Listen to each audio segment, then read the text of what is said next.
Hi, guys. Thanks for tuning in to today's episode of the Non-Typical Project. Today's episode is sponsored by Denny Dennis Sporting Goods. They're my local hometown archery shop that I've been going to for years. They've got top-of-the-line gear and even better people. So if you ever find yourself in the St. Louis, Missouri, or surrounding areas, be sure to swing on in, check them out, and tell them I sent you. Especially if you've got a blown-up compound or crossbow, their archery techs absolutely love that kind of work. So without any further ado, let's get straight into the episode. Anymore. All right, guys, welcome back to another episode of the Non-Typical Project. Today, we've got Ben Kreifels on as our guest. Ben is hailing out of South Dakota currently, but that changes up throughout the year because Ben is actually a guide. He kind of guides throughout the Western United States, hunting, fishing, and a couple other things that we'll get into on this podcast. So, Ben, welcome to the Non-Typical Project. Appreciate you coming on. Yeah, thanks for having me on. This was kind of last minute. I was over at Hunter's place and he gave you a buzz and asked if you were able to come on or if you were busy. And so you kind of agreed to it last minute. So it worked out really well for me. But right now, kind of what you've been up to and what you mentioned just before we hit record was water temp's a little high for fishing for trout. You're actually you're a guide for trout fishing currently throughout South Dakota, if that's correct.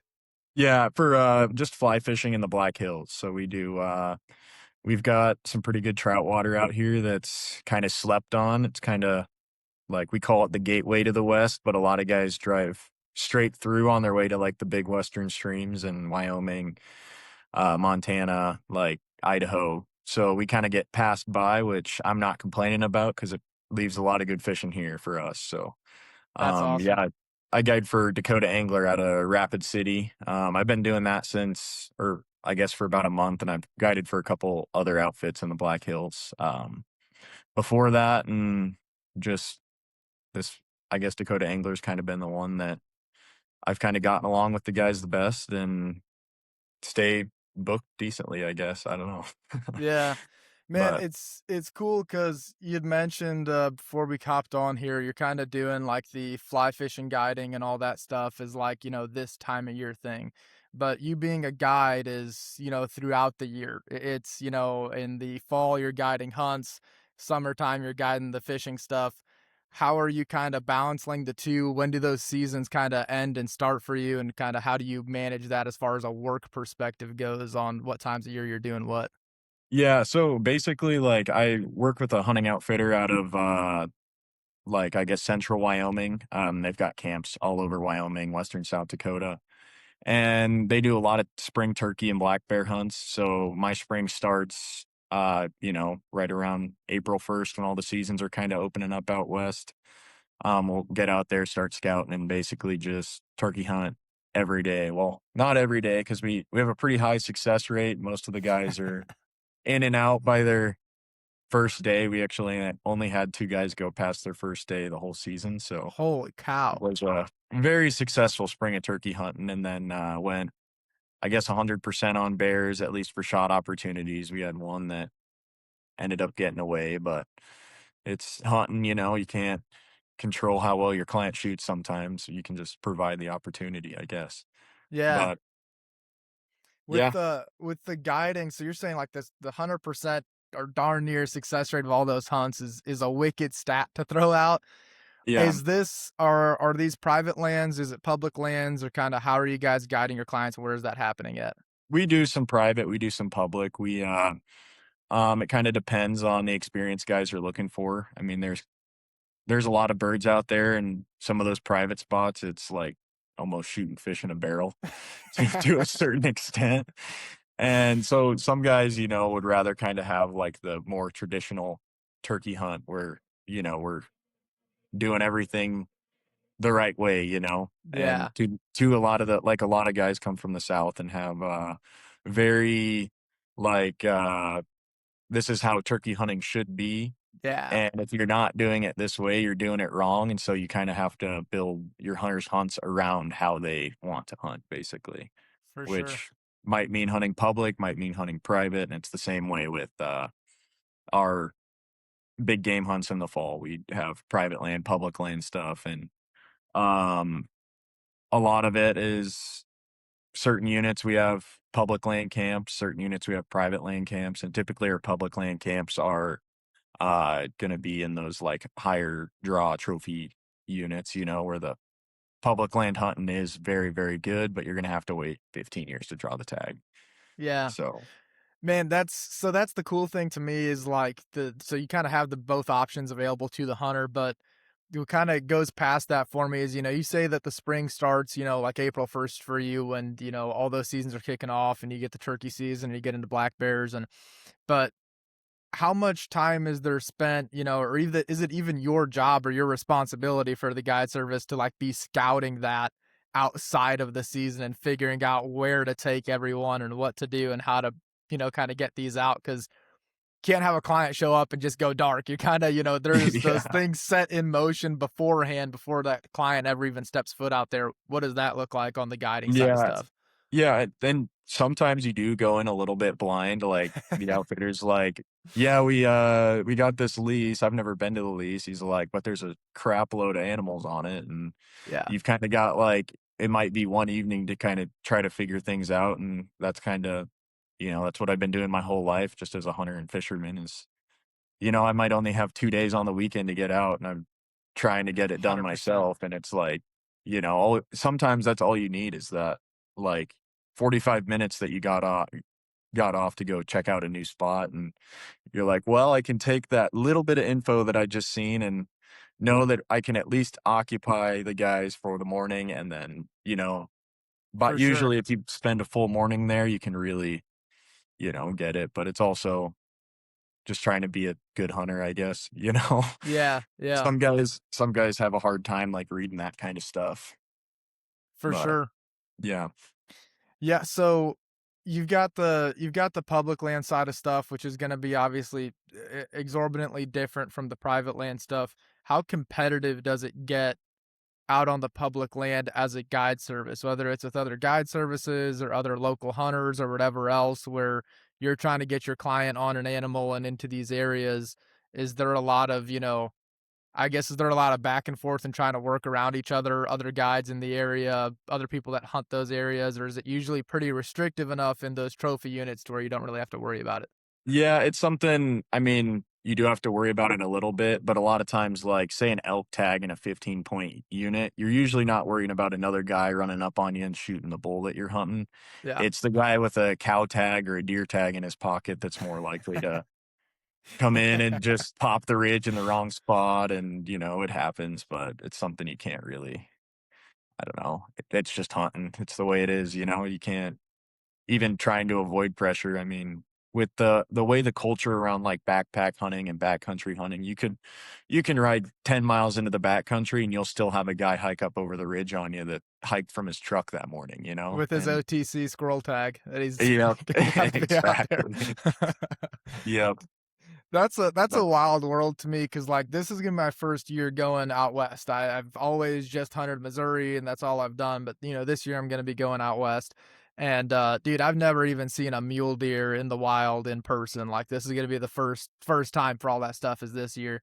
And that just seems like a totally different world because in the Midwest and you go out to a piece of public, like you're guaranteed to have guys in the same parking lot as you. But that stuff seems so expansive. And the fact that you do have those restrictive kind of units and those restrictive tags, that feels like it kind of helps kind of level the playing field at least a little bit in terms of, how many other guys have the same tag as you in that area and being able to convert that tag into a successful punch.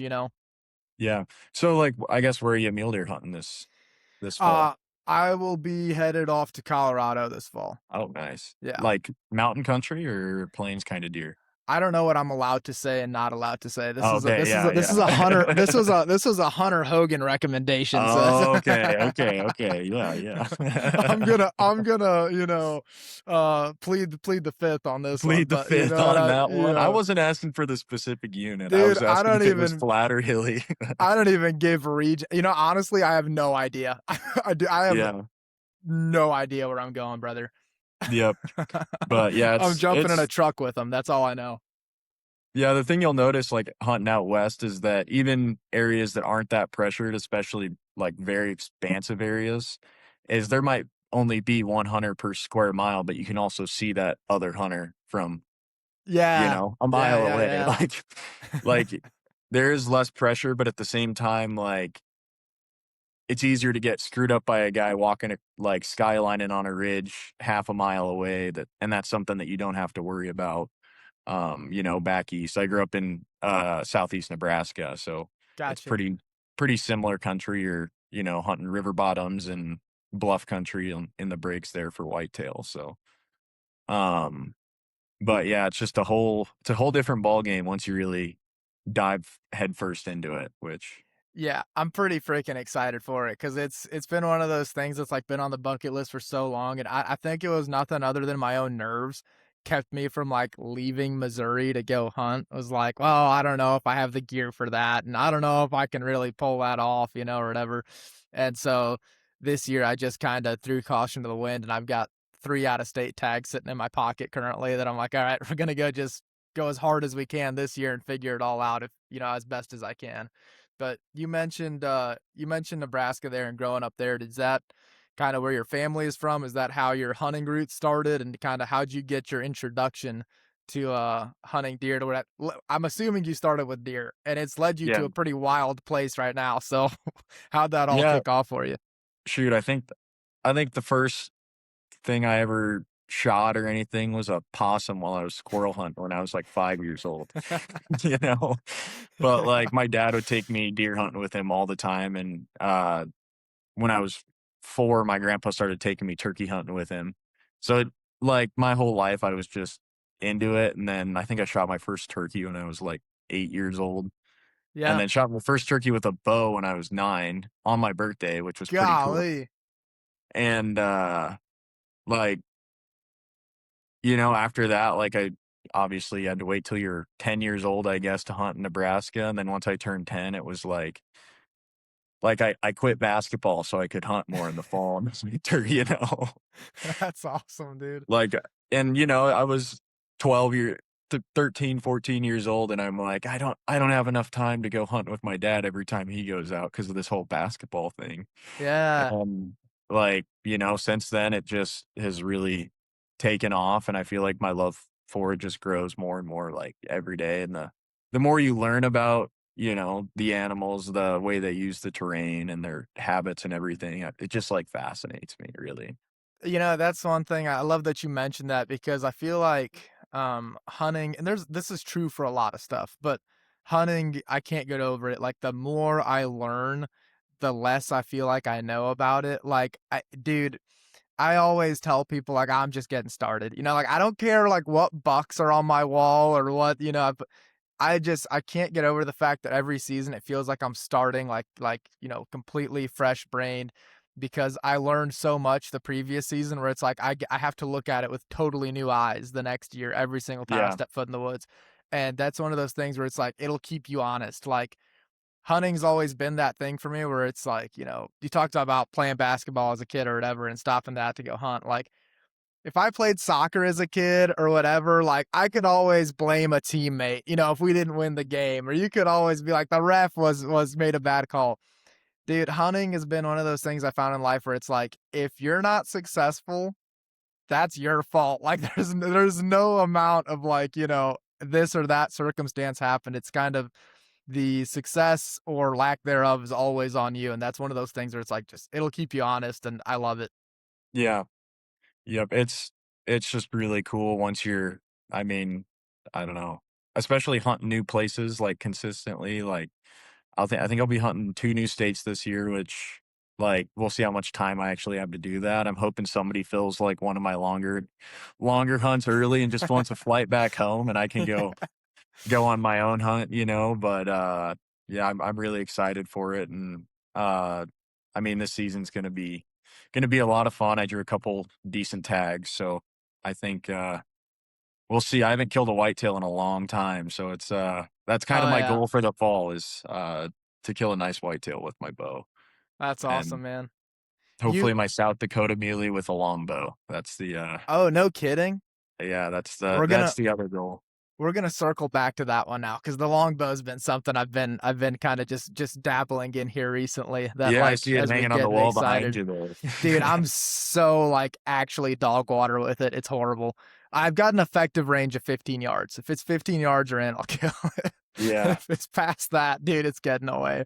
But Yeah, I spent so much time, like, even now uh, bowfish oh a yeah, crap ton, so, like, just instinctual shooting, and I used to shoot tournaments, like, back when I lived in Nebraska, on the Missouri River, had some buddies with boats, and we'd go shoot tournaments and stuff, and when you're shooting at fish that are about the size of a deer's lung from 10 to 20 yards all day long, like, every day of the summer, it's like, you pick up the longbow and you're like, "I don't even feel like I have to aim or anything. It's yeah. just the arrow goes where I think the arrow's gonna go," which is super What satisfying. longbow do you have?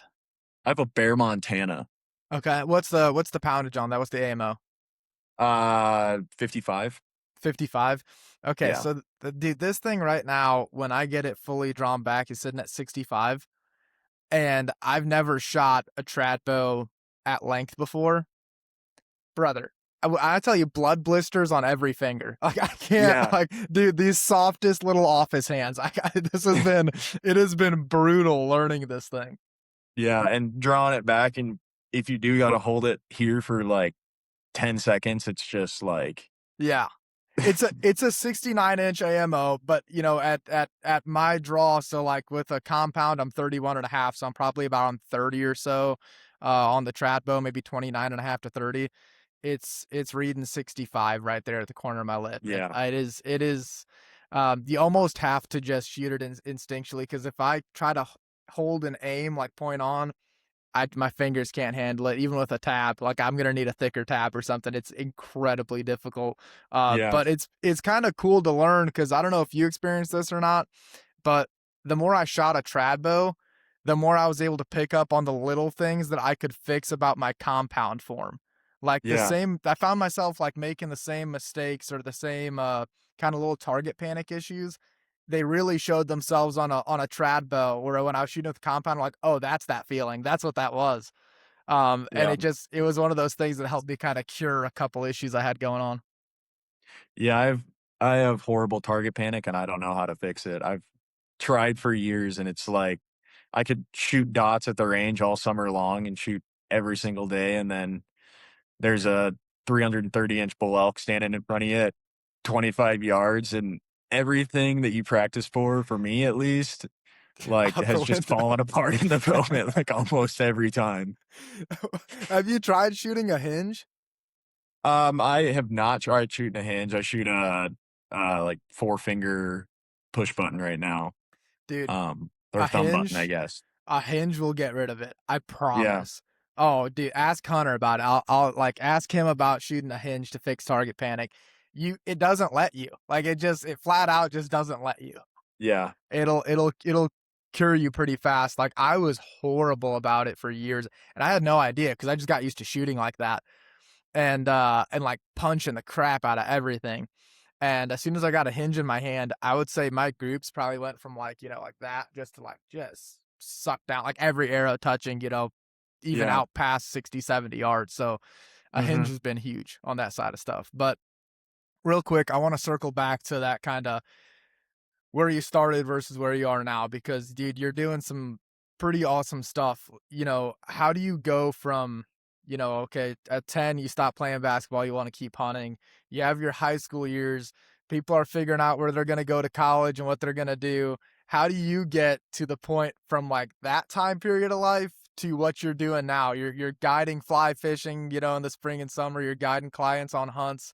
How does that kind of path enter into life? Because that, I never saw that on the career day sheet at school. I didn't either, and it just kinda happened, I guess, like, through building a bunch of connections with people all over the place, and I, kinda got my start. I actually did go to college for a Yeah. year. It was COVID, and I was like, "This is kind of a waste of money, I think," you know? And, and so I, dropped out of school, I guess, after my freshman year of college, or it was supposed to be a gap year, and it ended up being a gap, like 5, 6 years now, I guess.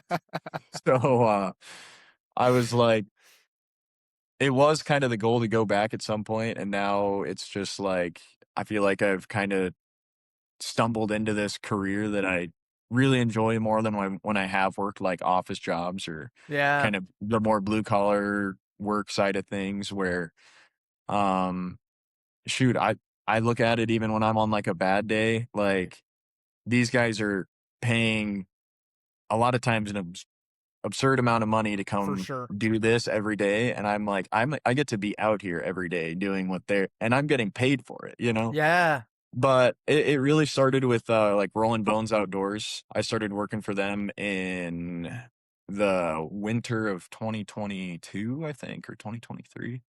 Like, January, I think, is when I started there, and I was with them for about 2.5 years, I guess, before like, and I guess what they do is they're a booking agent for hunters. They work with hundreds of different outfitters around the world. And through doing that, you get to meet outfitters from everywhere. And, it started out kind of part time, working on the weekends and stuff like that for a couple guys that were closer by. And eventually I was kind of like, shoot, I'm making more money and having a whole lot more fun, like hunting every day than I am sitting at at a 9 to 5, and I yeah, actually for used to sure. run their podcast for about a year, I guess, the Hunt the That's World, I awesome. guess. Shameless plug. Maybe I'm not on it That's anymore, but plug whatever you want to here, man.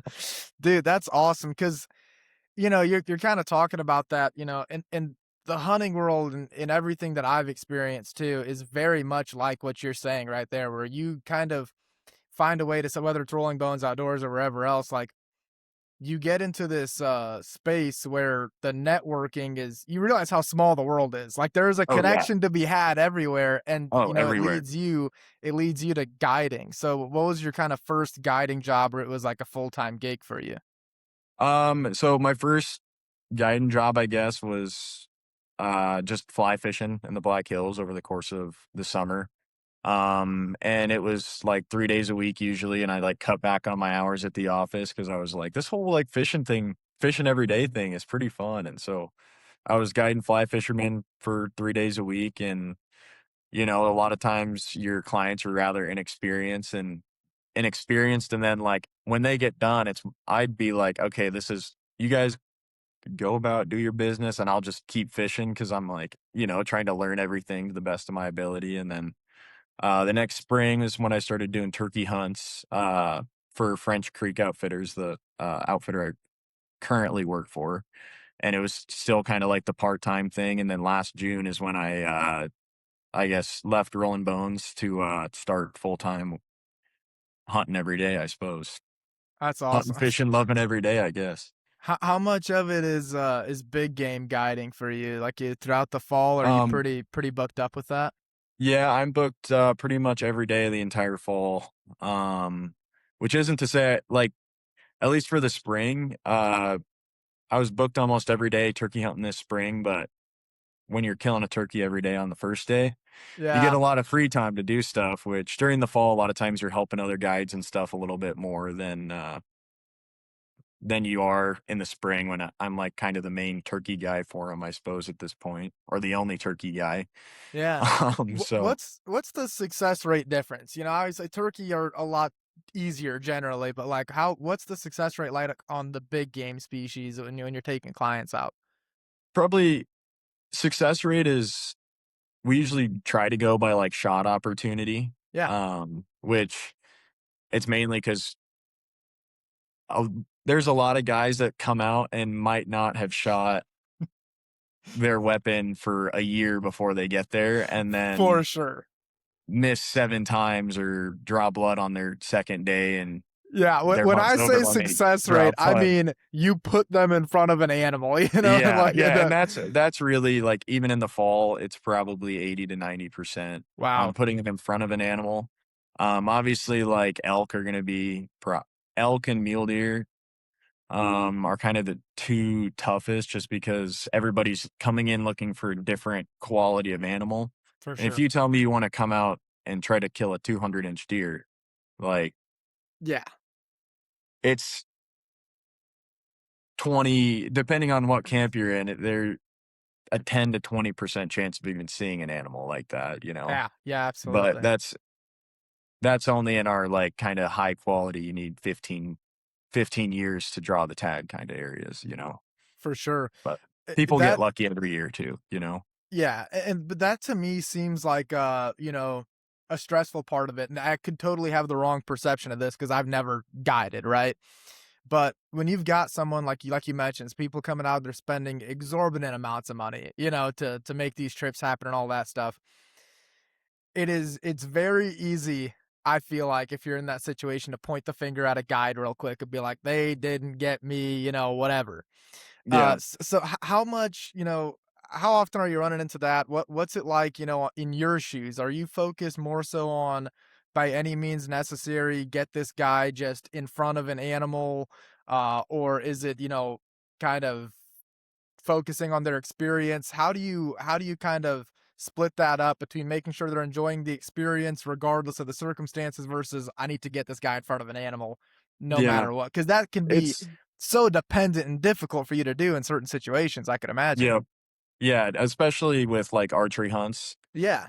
We do a few archery hunts for mule deer, antelope, and antelope are the one every year we have a few guys that come on an archery antelope hunt and don't want to sit in a blind, like Oh, only yeah, want to yeah, yeah. spot stock antelope. And I'm like, it's like you're trying to sneak up on someone, get into 40 yards on an animal in a parking lot, Yeah. they can see you from 4 miles away. It's really hard to do. And you really just kind of have to wait and wait to find, you'll see them all day, but you have to find that one that gets into the right spot without chasing every antelope to Missouri, you know? Yeah. They start showing up out here, and I'm like, I'm gonna have to Yes. call you and be like, dude, who blew that one up? Yeah.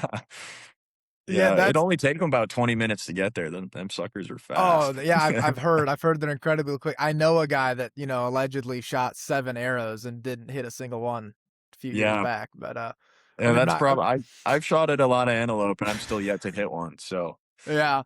I've Man, seen them get into the next county by the time an arrow gets there on like an 80, 90 yard shot.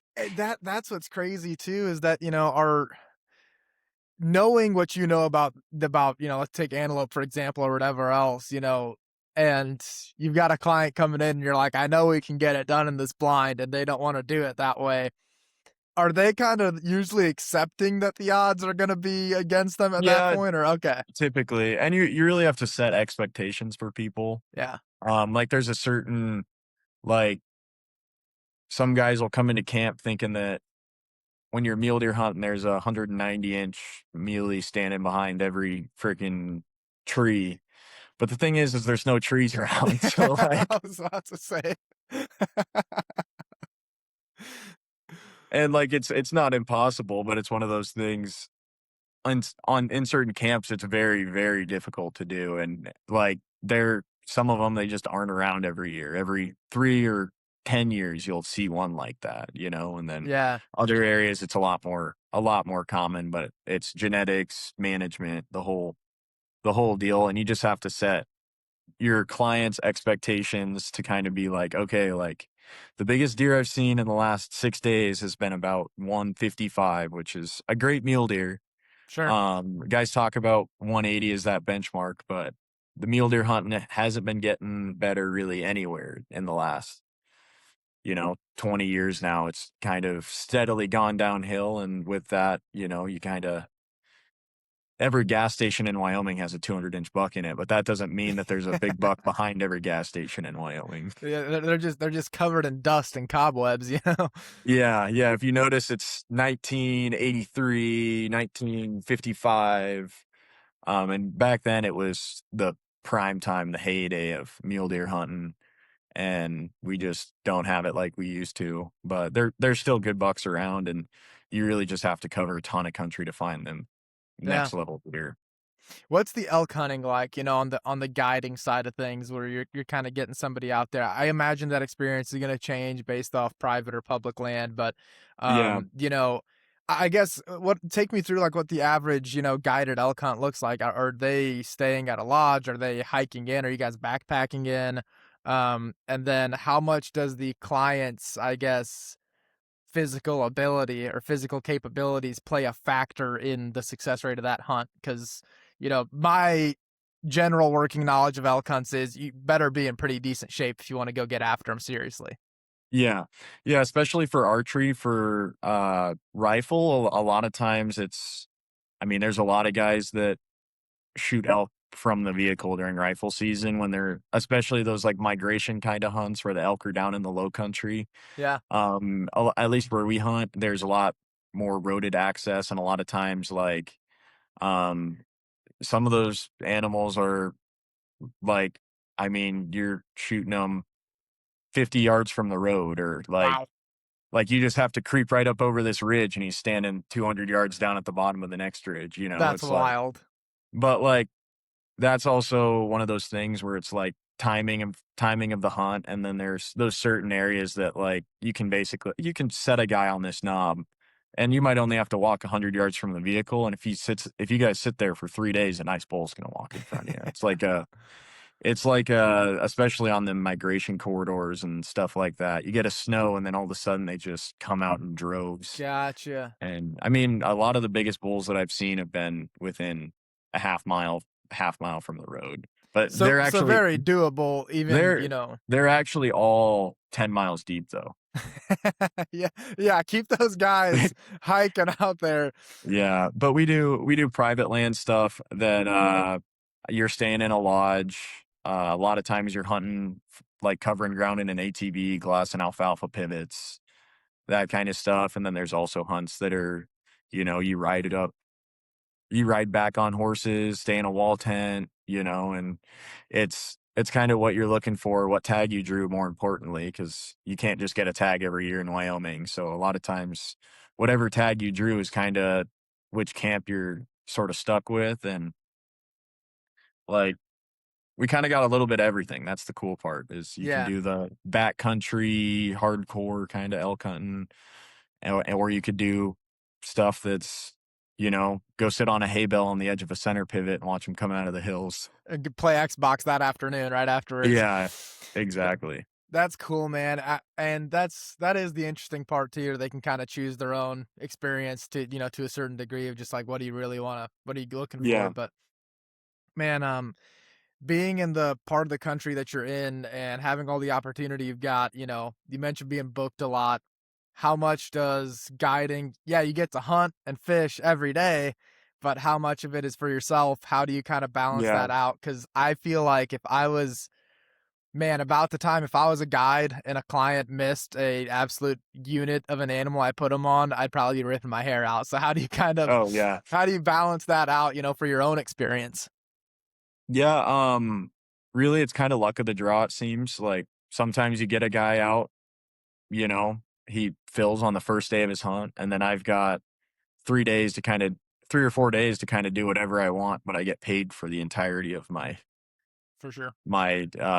their hunt technically. But if that guy books his plane back and I don't have anybody else in camp at the time, like, you bet I'm driving 3 hours to an area that I've got a tag and, trying to hunt as much as I can while I'm doing it. But at the same time, sometimes you get that little break and you're like, "Man, I've been on the grindstone for, you know, 3 weeks now. I've been hunting Yeah. every day," and sometimes you just wanna, like, lay on the couch, be lazy, and play video games or something, For you know? sure. For sure. No, that makes sense, man. And that's kind of, that was part of it is like, man, all of us love to hunt, especially anybody that's listening to this right now or whatever, love to hunt.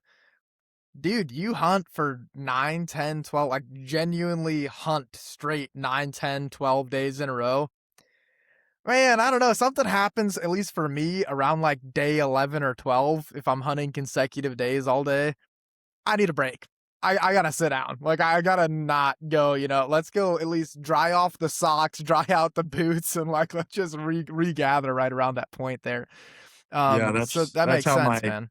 my elk hunt last year, I hunted 23 days, Oh gosh, yeah. and killed my bull on the 23rd day, which that was a weird deal where I just had multiple cancellation hunts, Yeah. like, guys that couldn't make their hunts in a row, and it just compounded on top of itself, and, like, all of a sudden, I had, like, 23 days off, and I'm just like, "Holy cow," like, I got this elk tag, and, I mean, I'm just gonna try to find something special, you know? And Yeah. could have killed a bunch of decent bulls with my bow, but it was like I had a goal set where it's like I wanted to kill a 300-inch bull, and I did not kill a 300-inch bull. I killed a 299 and Oh 6/8, my which I was still goodness. stoped about. How many But it wait, how many was times did you measure that? Are you sure oh the yeah, two eighths is it it was 299 and 6/8 was the highest score that we got, but 299 and gotcha. an eighth was like the lowest. And we measured him like 4 or 5 different times. And after I think it was the second time we measured him, he was like 299 and 6. And I'm like we gotta stretch the tape a little That's bit this time. And like I was absolutely stoked with the bull. It was one yeah, of the coolest hunts. Me and a buddy actually doubled. He ended up shooting a nice 6x6 as well. Like that's too right as cool. right as we were quartering my bull up, another bull, like there's actually 90 bulls that came up over the ridge above Whoa. us. And like it was a just massive winter bachelor group. And this is during rifle season, I guess, after I shot myself in the foot about 10 times during my archery hunt. And we had 90 bulls come up over the ridge, and we just finished quartering my bull. And I look up and I'm like, oh, they're right there. They're right there. That's And crazy. my buddy ended up getting a shot and shooting a really nice bull at like 60 yards. He ended with a rifle. But Wow. he shot his bull at 60. I shot mine at 90, and his died 60 yards off the road and mine died 19. So it was like just Oh, drove the truck right up the perfect. mountain. And yeah, it was awesome. One Man, of the one of those hunts that you never forget. And I mean, we rode in on e-bikes up the logging road and then hopped off, and we're still hunting through. But like for the access, getting the bulls out was like, holy crap, we don't have to pack 2 bulls out yeah. five Dude, miles a day and make 4 different trips. I can't even process the idea of like 90 bulls coming down off like w- are you guys Dude, there's a filming a lot of this video. stuff or like are Yeah, you there's a like video on my Instagram of it. I'm gonna have to look at that because Yeah. dude, that just seems unreal to me. Like, are you guys generally filming your hunts and all your stuff throughout the year, or is that just kind of as it No, happens, pull a phone you out or something real yeah, quick? you see something super cool, and I've got some really cool shots. Like my favorite one from last year actually was my first client of the year had the biggest fork, like 150-inch 2x2 mule deer that just had like mass like this. And like we came up on him, and the buck stood up out of his bed at 9 yards, and I'm like videoing over his shoulder, and you can see the arrow like in slow motion in the air go right over the muley's back at nine Oh yards. no. And but the picture is super cool because you can see the arrow like perfectly in frame with the muley, and then like the quiver of the bow just all in one shot. And it's one of my favorite hunt pictures I've ever taken. But it's one of those things that I'm never consciously trying to film hunts. Yeah. But I do have a just an absurd amount of spotting scope footage that you'd be surprised how often you'll notice, like looking back through, and you're like, shoot, there's a tine sticking up from behind a piece of sagebrush that we didn't even Yeah. see. And like looking back and cataloging a lot of those bucks, and then we can, like on some of our ranches, we'll find those same deer the next year and the next year. And it's really cool being able to kind of see all that stuff. Dude, that's awesome too. Cause like I don't know, it's kind of no comparing it. Like the scenery and the actual like quality of, your view day to day, like Yeah. hunting out west, just, it doesn't even seem like it comes close, Oh to yeah. Midwest hunting. So definitely super jealous of that stuff. I mean, we need to get a camera in your hand stat, like a proper camera to get some Yeah. footage and get some photos out there. But man, you're kind of finding the time as you can, on off days or whatever else to go kind of chase them down. Is it a little bit different, I guess, fair to say, for like the guiding fishing trips where you've also maybe got a rod in your hand and getting the line wet while you got clients out there? Are you still Yeah. tending to the client for the most part?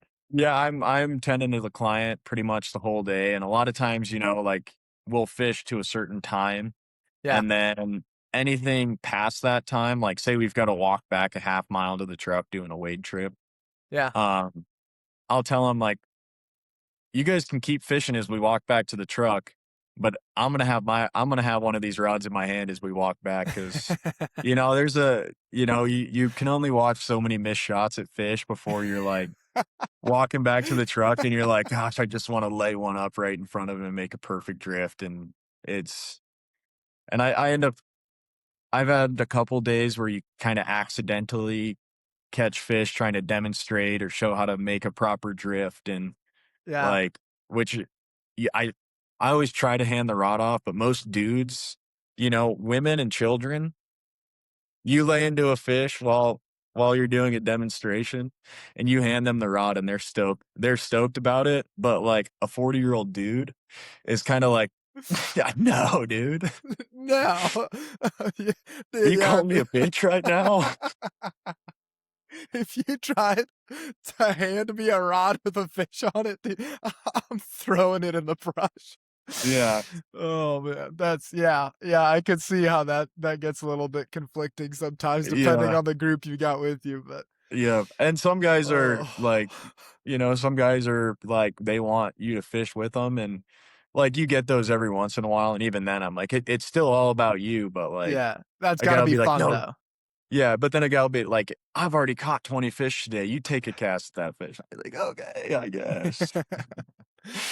If you insist. Yeah, you're gonna pull my leg. Yeah. You're gonna force me. Pull my leg. I guess I'll Yeah. try to catch a fish. Oh, But dude, that is too cool. I mean, and you get a really kind of interesting mix of people then too, depending on who you're yeah, taking out or whatever else. I'm sure that kind of is half the fun in it is whoever the client is or whatever. How much of that is repeat business? People coming back, year after year or whatever. for hunting, it's a lot, at least hunting, because I've kind of worked for two different fly fishing outfitters and haven't done it as like, I don't know, it's just a kind of a shorter season. And Yeah. a lot of times it's like filler trips, and most of your fishing clients aren't like, they're not like huge fishermen really, or Yeah, yeah, they're yeah. just there on vacation and it's like something to do for a morning or an afternoon. Sure. Whereas with hunting, like especially with our easier to draw tags and like turkey hunts, bear hunts, like I've guided 3 seasons now, like or I guess through 4 seasons, I think, and or I guess I'm going into my fourth season, and it's like I've had 6 trips with like one dude, Oh, wow. and Yeah, it's that's cool. it's hunting a South Dakota camp and then coming back and hunting a Wyoming camp and then like doing a different species like this fall. Like I'll guide that guy on I think 4 or 5 hunts this year, Wow. Well, which, that's awesome if he's a cool guy. If he's not, dude, oh what a yeah. pain in the ass. But if he's No, a and he's cool and guy, there's a lot of them are really cool guys, and I think I'm pretty easy to get along with. yeah. And I don't really have like a temper, like a trigger really that like really ever goes off, period. So it's like I'm usually just pretty chill with everybody, Yeah. I guess. No, that's definitely that's got to be a trait that you have because I couldn't imagine how frustrating that job could be. Like in Oh some yeah. in some situations, man, like boy, I don't know how long do you usually take people out for? Because if you're out there with somebody for 10 days and they screw up multiple opportunities, how Oh do yeah. you is that something that you run into quite a bit Well, or yeah, like I had a 5-day mule deer hunt last year, and like one of my favorite clients to hunt with, and like stalking wise, like was very good on the stock and everything, but just, had like target panic. And I'm like, dude, I'm right there with you. If every deer that I'd shot at with my bow was on my wall, like I'd be on the cover of a freaking Real Tree, or like some hunting magazine or whatever. But it's like, dude, I think, he missed like 5 times in 5 days. And by the end of it, we're both just kind of like, God, I'm it's not going to go meant back to to the be. lodge and drink a beer, man. But, Oh, it's tough, and especially, like, as much as it weighs on me, it weighs on them for more, sure, for sure. and, Yeah. like, uh, like, you mess up once or twice, and I'm like, "Shoot," like, that it doesn't suck because that just means we get to keep hunting. Like, if you didn't come here to, like, hunt, then what are we here for, you know? Yeah, yeah. But and as much as you'd like it not to be a part of hunting, like, misses happen, and they Yeah. happen for just about everybody, I think. Maybe not Hunter, but Yeah. I don't know.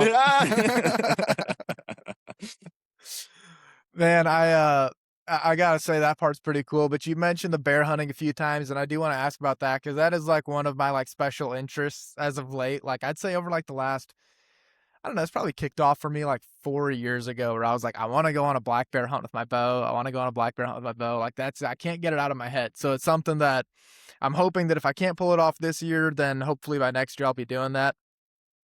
What's that usually look like for you guys? Are you guys baiting bear in? How are you getting people onto them? And, you mentioned the success rate seems to be pretty high on that too. So what do the bear yeah. hunts usually look like? Yeah, like the bear hunting thing is we really don't do a lot of archery bear, just the way the country lays out. Um, we're typically hunting over bait, but they're also in like our baits are typically in like steep, nasty, like hellholes kind of that you just Yeah. don't want to go into. Or, well, you don't want to track a bear down into those places, Yeah, like, that makes and sense. they're just a pain. And with the rifle, a lot of times you can put the bear down within 30 yards of the bait, but with the bow, it's like there's just so many more variables at play. And at the same time, like in the mountains, the bears are more active in the evenings typically, Sure. and we can't it's hard to hunt baits in the mornings just because, a lot of times the bears will already be on the bait from, like, 2 a.m. to sunrise, basically, Sure. and you can't really get in on the bait, and then, like, the same thing is, like, the thermals are a huge factor out there, Yeah. and you're always battling, like, we're always battling, like, you're shooting from uphill, but, like, above your bear and, 150 yards or so, pretty much straight down into a canyon. But with a bow, you just get too close to the bait and your thermal sucks straight to the bait in most scenarios. And it's something that, like, it's hard to get close on them because they can smell you from forever away. And Forever away. Yeah, I was gonna say yeah, it's worse than any other. I mean, from what I understand, the bears are pretty worse than a deer. yeah. And some of them just don't care. Like, they're like, that's the same smell of the guy that comes Like, down here and dumps a whole bunch and of left this here for kibble me. down. And yeah, That's my that's buddy. the guy that leaves me that stuff. Like, Is shoot, that but Ben? Ah, dude, it's fine. yeah. It's cool. He's It's cool. almost like there's a different guy with him this time, though. Should I be concerned about Yeah. that? Probably. So do you do much bear hunting, or is that just something that you're guiding people on, but it doesn't really interest you? I I tried it. No, I tried it this spring and got my ass whooped by him, but that was in Montana trying to do the spot and stock thing, and it was a brutal hunt, and we hiked a ton and glassed several bears up, but it was always like you glass one up right at last light, and he's across private, but you could get to him, but you'd have to hike 12 miles around the mountain and go over a mountain and then come up over the backside. And by that time, he's already sniffing somebody's garbage in town. Yeah. And like, it's Man, just, it was a tough spring up there where, uh, just very dry and warm. Uh, yeah, and there was kind of an earlier spring green up. So the bears were a lot more scattered than they usually would be at that point in the year. So it was just really, really tough to find like those kind of really solid spots that you can sit down and look at for days at a time. sure. Um, You kind of mentioned something there that made me think of this, and you kind of mentioned a lot of these areas you're guiding people in are maybe a high preference point, kind of requirement to be able to get into some of these spots, and then yeah, you got some private or whatever else and some public opportunity.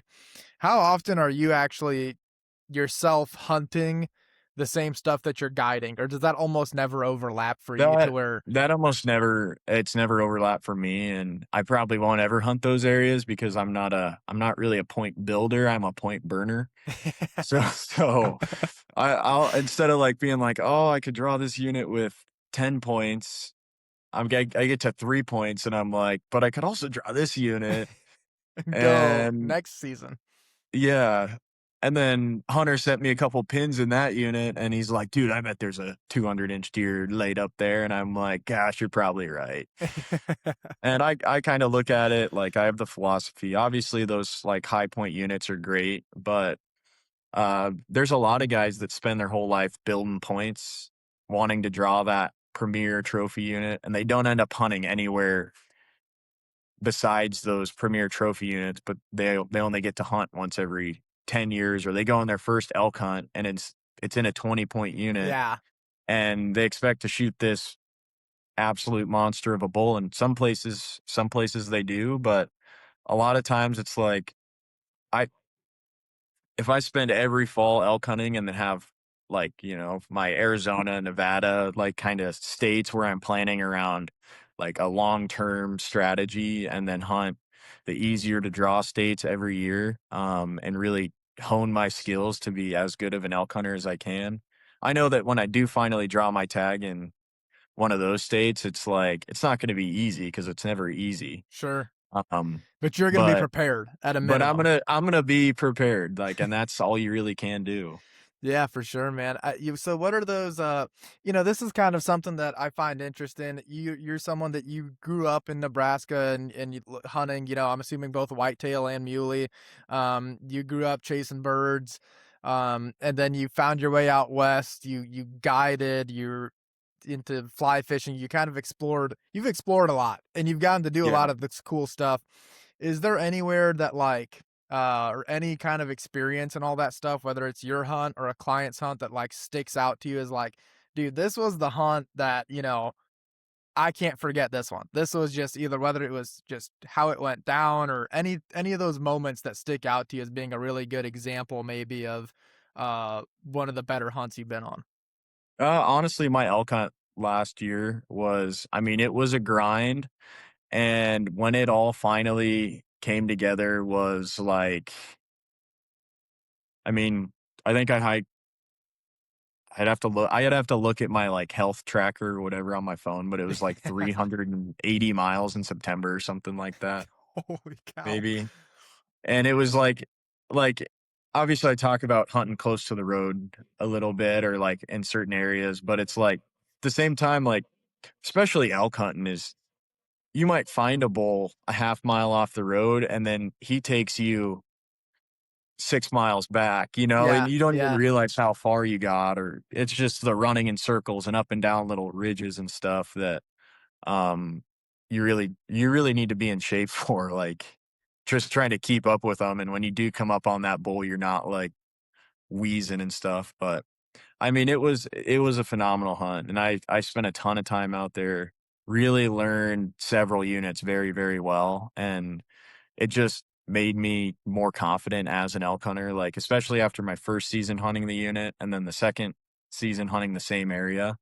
I was like, put stuff together, and then it just didn't work out. Like, plan one didn't work out, but I had a plan A, plan B, plan C.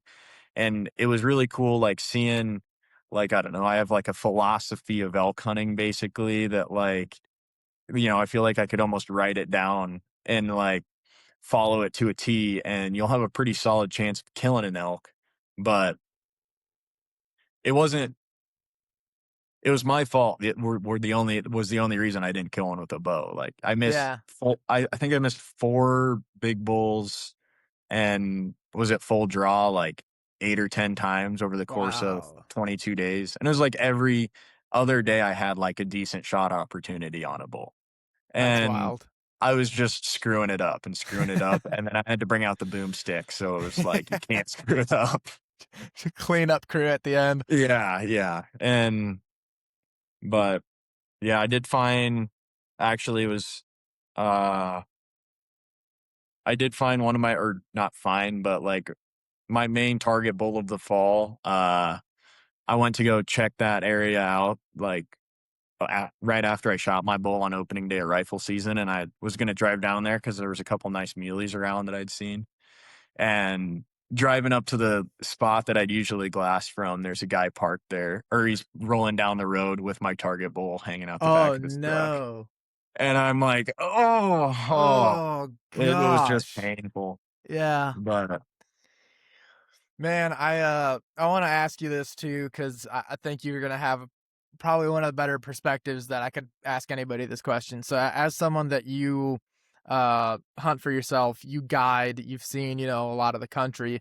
Um, if you were to you mentioned having like that long term strategy with certain states, and then having like your point burning, getting hunts out.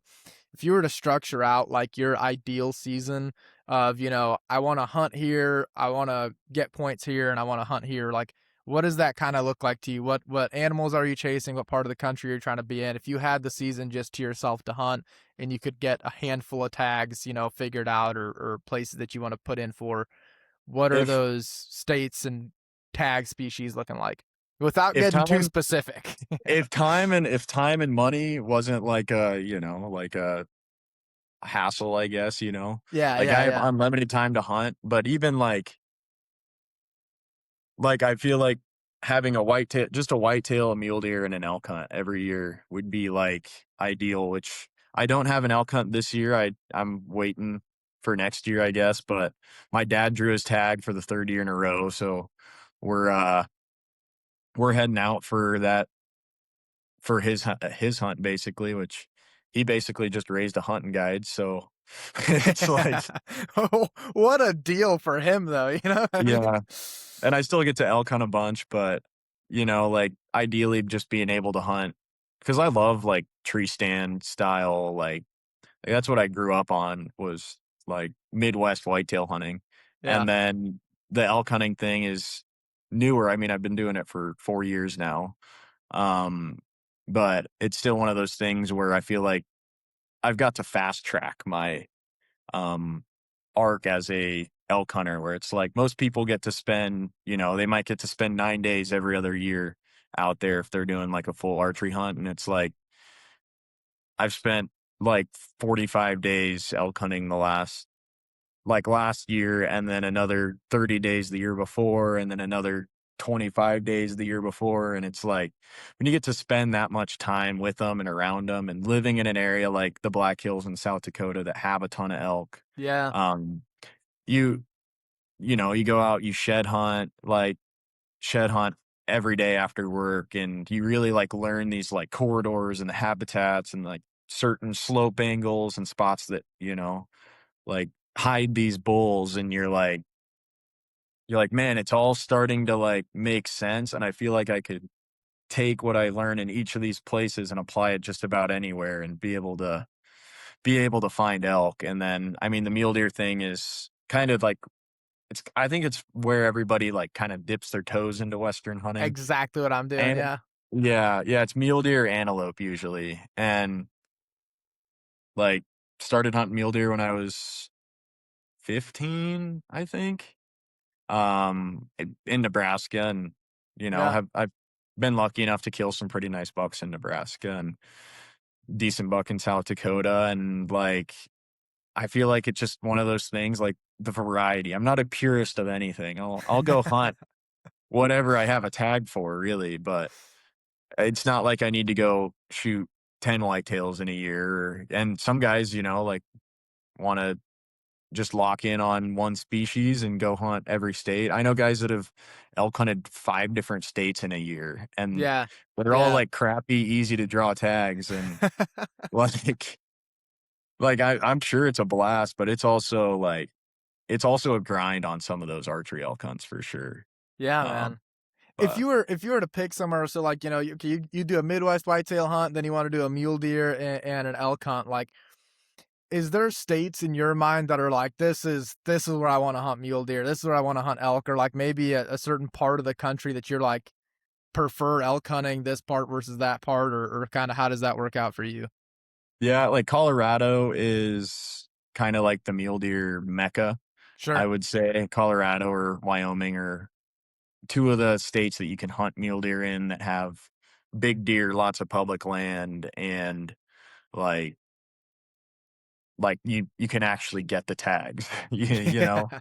Like, and there's a lot of country to explore. And then for elk, probably, I mean, Montana is the only one that I mean, I guess I have my most experience elk hunting in Montana. Sure. So, and it's far and away my favorite place I've ever elk hunted. which I've spent a lot of time there. So it's like, I've heard some wicked stories, some wicked grizz stories out of Montana. Is that yeah, something you ever run into out there, or not really in the yeah, portions you're in? yeah, you really don't like running into them, and like it might, I might not walk out like I might walk out a little early if I come across like a giant grizz track like right before dark, and you're like, it rained an hour ago, and this track is fresh. Dude, But walk out early. I'm leaving my hunt early. I'm leaving the state. yeah, And I'm like, dude, take me back to Missouri. I don't want to do this anymore. yeah, we actually this spring bear hunting up in Montana, we were going in, and we were basically doing a death march up to this like little avalanche chute, like right, like it was like sunset, and it was like 2 miles. And I'm like, we can get here, and it looks like on the map just that pristine bear habitat. And it's like, we basically have to run. And we like came up in the daylight, got up there, and I'm like, this is like prime bear habitat right there. Come up over the ridge, grizzly bear standing Oh God. right where I would think there'd be a black bear. And we're like, yep, there's not going to be a black one in that spot. And there's only 15 minutes of light left by the time we got up there. And I'm like, let's turn around. And then walking back on the way out, we came across a giant set of Oh Grizz my tracks that were goodness. like in our boot tracks from our like Shut run in up, on dude. Allegheny. So that, like within what, an hour or two of when you'd Within, passed yeah, through there? within probably the last hour, there'd been a grizzly bear that walked up the Ah, logging road where we'd walked an hour before. yeah, you can keep that to And yourself. yeah, which it also it creates little pockets, and it creates pockets and stuff that a lot of guys are scared to go into, Yeah, as they should be. as they should What- be. Yeah. And so there's some really good really good areas to hunt out there that are in like the depth of Grizz country, No. but it's It cannot be good enough, dude. Like, I couldn't imagine putting an elk down and trying to pack it out. Like, yeah, after dark, it is now midnight. We're making another trip. No, yeah. that's nuts. That's nuts, man. So I want to ask you this real quick too. I don't, we're getting pretty close to the end here, but you mentioned not being a purist, and it's just this is one of those things that brings joy to my heart. In the hunting world, when you say some guys want to do everything, their way during turkey season, this is going all the way back to where we started, but I want to make this full circle moment here. Uh, when you're going out there turkey hunting, you guys are having this high success rate. Are you back to a tree just calling them in, or are you reaping, have the decoys out? How are you getting the birds down on the ground at that high of a success rate? So it's well, I mean, I had I think two guys reap birds this spring. Hell yeah. I Hell yeah, I you did. think I think there was, I mean, there's a few that were like, the way the country sets up out there, it's like, oh, he's strutting on the edge of it's a windy ass day, and he's strutting like down at the bottom of a cliff bank. Just go walk up there, and like, there's no calling, nothing involved. He's just No. like, he's not moving. The wind is blowing 40 miles an hour over his back, and he's strutting around with three hens underneath a cliff bank. And it's like, you'd be surprised how often they'll just just sit all day down Oh in yeah. little like cuts that are right out of the wind, and they just put themselves in very stockable spots a lot of times, especially in that windier country. And I mean, you could like a lot of like there's probably four or five birds that there's no calling, nothing, just walk up and blast them. I love it. I Really, which absolutely is love it. and like it's one of those things. Like some guys don't care, some guys do. There's a couple spots where it's like, the like main dusting spot, like out underneath a tree where the cows like to lay, where it's just like that prime time little dusting area. Yeah, And like you can bet if you stick a guy in that blind the entire day, a tom's gonna walk by it at some point. that's And awesome. like the birds the birds are fairly patternable because of the amount of habitat that there is out there, like there's three cottonwood trees and some of that river bottom stuff. It's like they're roosting in one spot, and then they're walking down this fence line and going through 10-yard stretch of woods or through the one little strip of alfalfa that they're going to hang out in all day. And they're pretty, you kind of know what they're doing most of the time. You know where to Yeah. find them. And they're also, I think, a little dumber bird than their eastern counterparts, Well, at least out west. I've got to, I've got to bring that up and mention it because I'm a large, very big proponent of run and gun turkey hunting, and Yeah. you can't catch me sitting with my back to a tree for 4 hours straight just trying to chirp one in. I'm gonna be chasing that bird Yeah. down by any means Hmm. necessary. So, wanted to get that one in there, but. Ben, man, we're going to have all of your stuff everywhere people can find you, linked down below in the description of this episode. And on a kind of our little last note, if you had a piece of advice for anybody that's maybe trying to get out west for the first time, trying to go pursue maybe mule deer, elk, or whatever, and just kind of dip their toes into the water of getting out there, what would that piece of advice be, and kind of how would you point those people? Honestly, just cover ground. And especially out west, like, I guess if you're actually on your hunt, cover ground. And I almost always spend the first day of every one of my hunts focused on pressure where everybody else is hunting, and then looking for the gaps in the pressure and noticing the biggest one that I've noticed, and this, some people are going to hate me for saying this, is who's hunting where they're hunting. Somebody's driving 26 county Montana plates in 26 county Montana that just pulled up for his evening hunt after he got off work at the co-op. That guy probably has a better idea of where the animals are than Johnny from Wisconsin, who has been looking at it on the map and he thinks, okay, let's go to this spot. Then he gets there and there's 20 other trucks at the trailhead. Like, Yeah, I'm not going there. I'm like, if there's a truck at every pull off, which it's kind of like that in general units in Montana, like sure. tons of pressure. You just have to find the right pressure. You Yeah, you look around wherever you're hunting, and the locals are gonna hate it, but yeah, the thing is you're always going to be hunting around somebody, and there's a lot of country. And in some of those spots, it's like there's one pull off and there's 10 miles of national forest going that direction. And you don't know if that guy's set up in the first meadow off the roads to crisscross applesauce in the middle of the meadow. Cause I did run into a guy doing that last fall, and I was like, what are you doing?